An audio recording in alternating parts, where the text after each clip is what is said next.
Salve, salve rapaziada, tudo certo? Vamos lá, Marcão aqui na área, fazendo mais um FAQ para vocês aqui no canal Gamer PC Lab.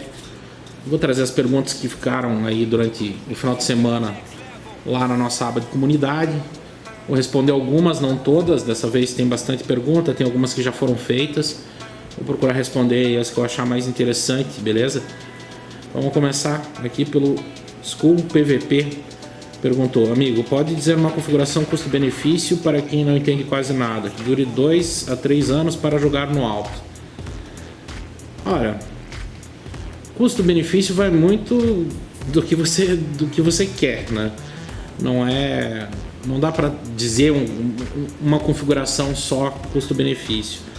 Depende de que tipo de jogo que você quer jogar e qual resolução você quer jogar, principalmente isso. Se você, por exemplo, tem um monitor 4K, quer usar ele, não adianta te indicar um computador barato, porque você não vai conseguir aproveitar o teu 4K.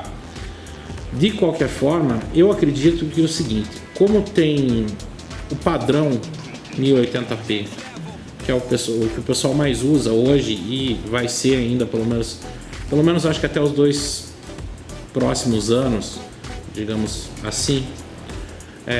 O que eu recomendaria para você hoje em 1080p, para você conseguir jogar todos os jogos que estão saindo, todos os jogos antigos que já saíram, tá?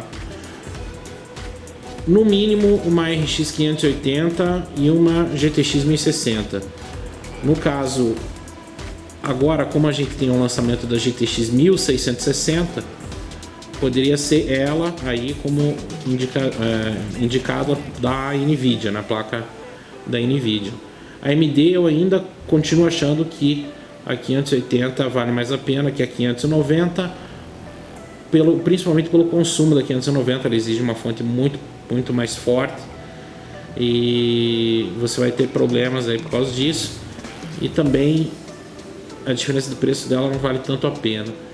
Se for pequena a diferença da 580 para 590, pode ser uma opção também, mas eu fico aí 580 na parte da AMD e GTX 1660 agora na parte da NVIDIA. Em relação a processadores, i5 do lado da Intel, i3 eu acho que não vale mais a pena. Mesma coisa no Ryzen 5 2600 seria a melhor opção. Eu não acho que o Ryzen 3 2200G, por exemplo, vale a pena para você montar com uma placa de vídeo, tá? E a terceira dica aí para um game custo-benefício, um videogame, um computador, desculpe, custo-benefício, seria 16 GB de RAM.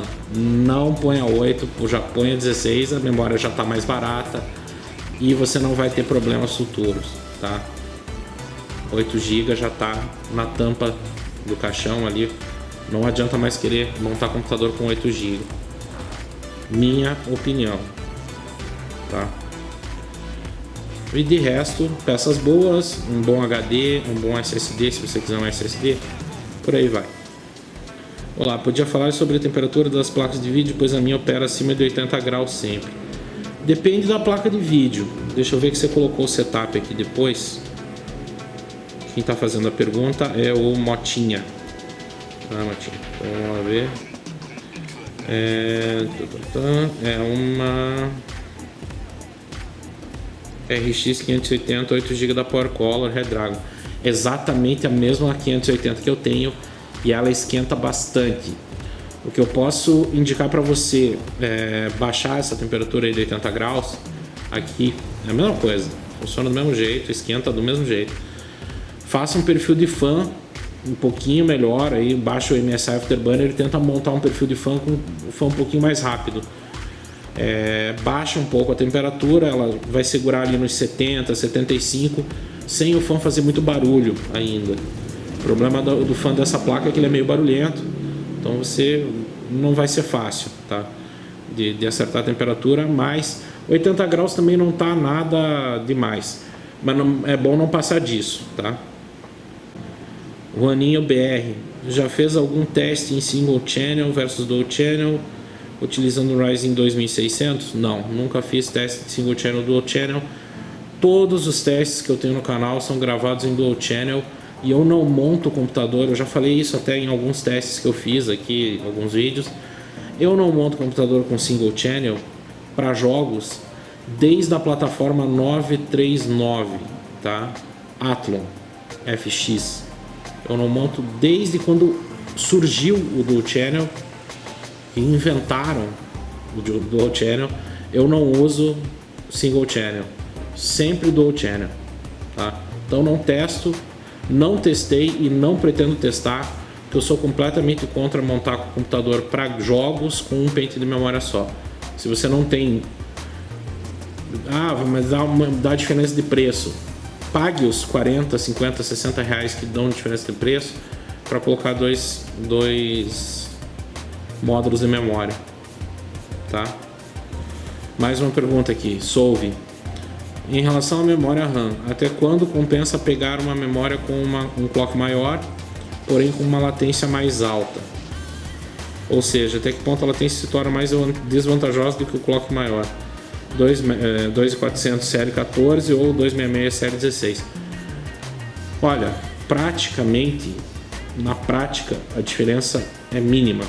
Você vai ganhar 2 frames, 3 frames, 1%, 2%, aumentando o clock da memória. Esses processadores de hoje, os Ryzen principalmente, eles são um pouco mais sensíveis à memória mais rápida, ou seja, quanto maior o clock da memória, melhor ele teoricamente funciona, tá? Porque a latência dele é muito baixa, a latência dele é muito alta, e você colocando memórias mais rápidas com latência mais baixa, você ajuda a baixar um pouco a latência do processador, né? Ou da comunicação do sistema.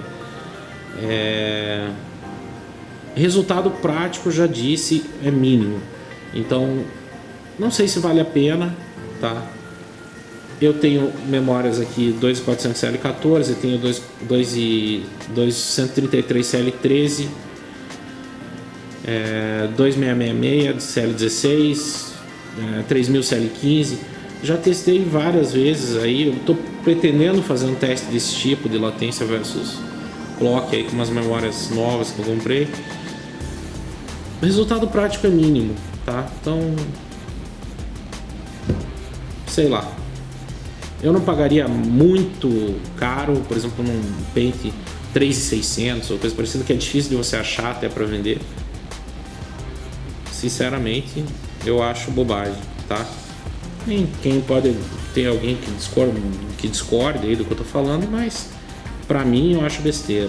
Então, tenta dar um overclock na memória que você tem, relaxa um pouco o timing dela, por exemplo, uma 2400 CL14, você consegue botar 266 16, provavelmente. Testa, se der certo, tenta 2933 CL16 e assim vai. Tenta dar um overzinho na memória.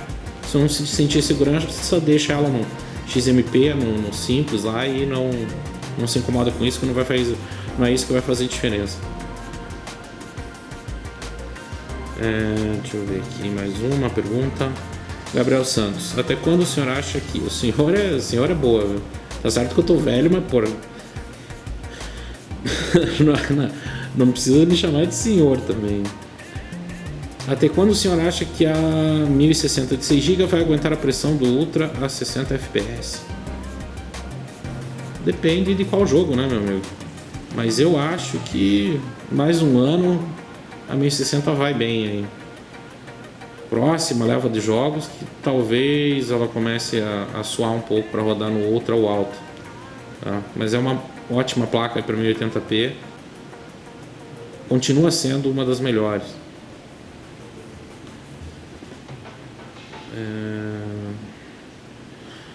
Outra pergunta aqui, White Wolf. Olá, você poderia recomendar marcas de placa-mãe ou modelos específicos para o Athlon 200GR?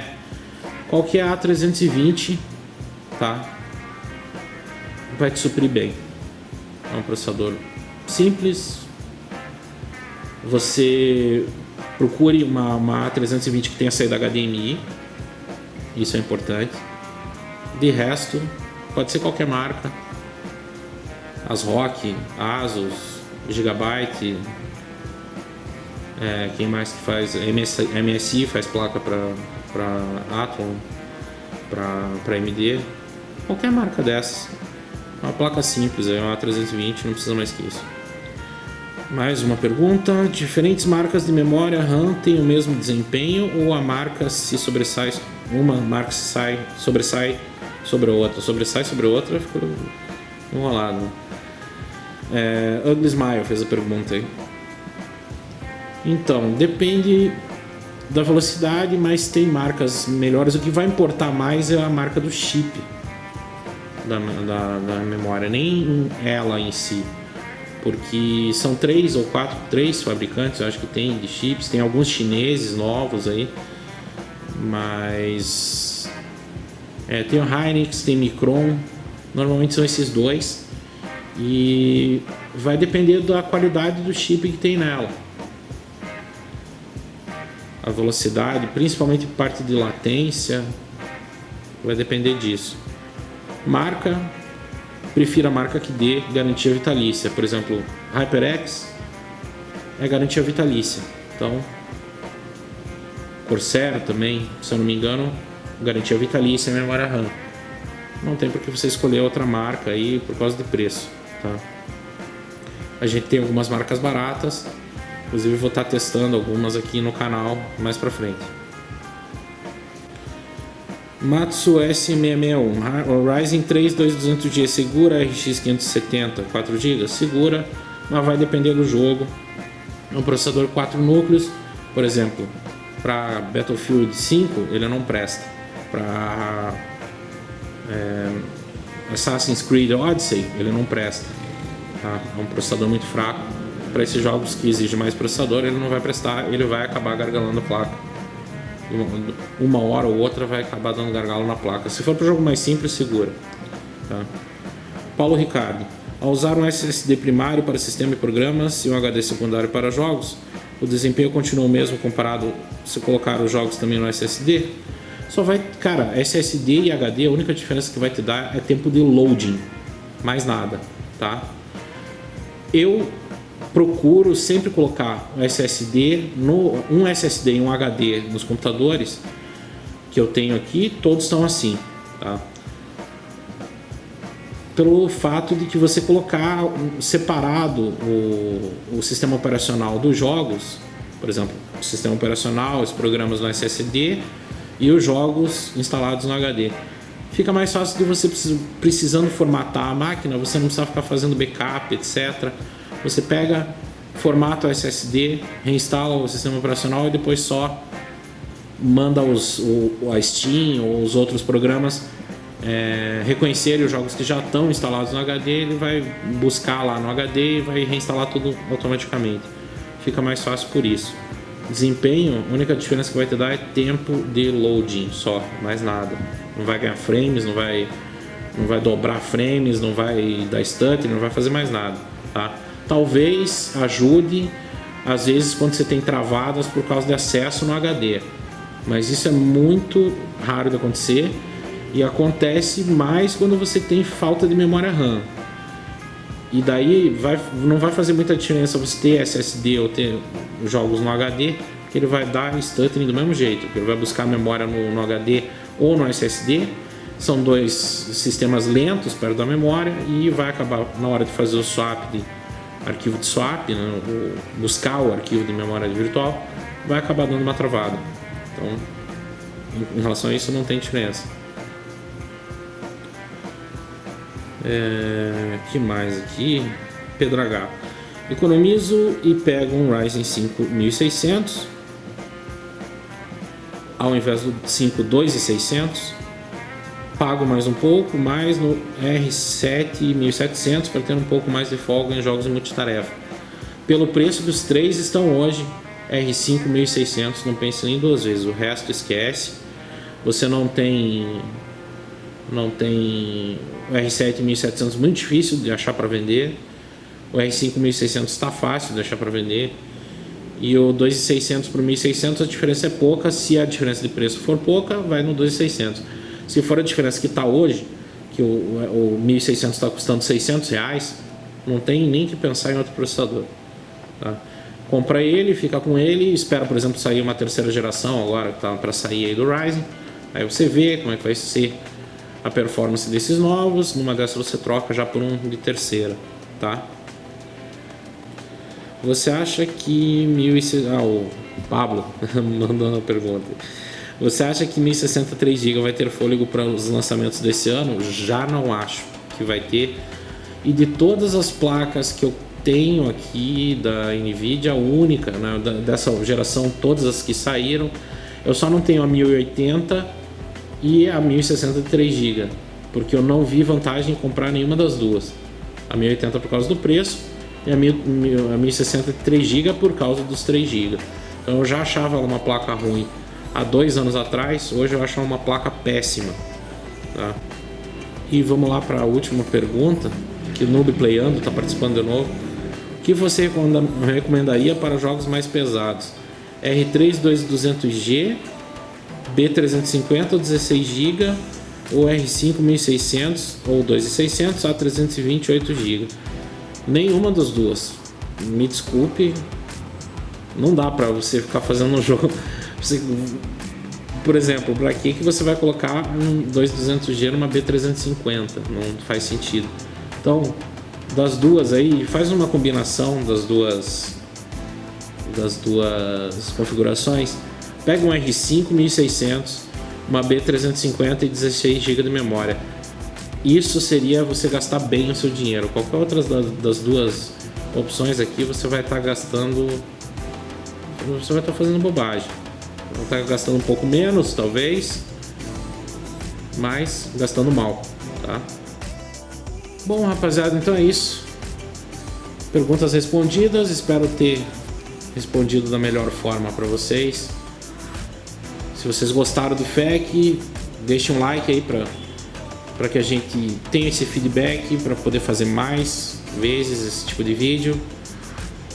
É isso. Grande abraço e até a próxima. Falou!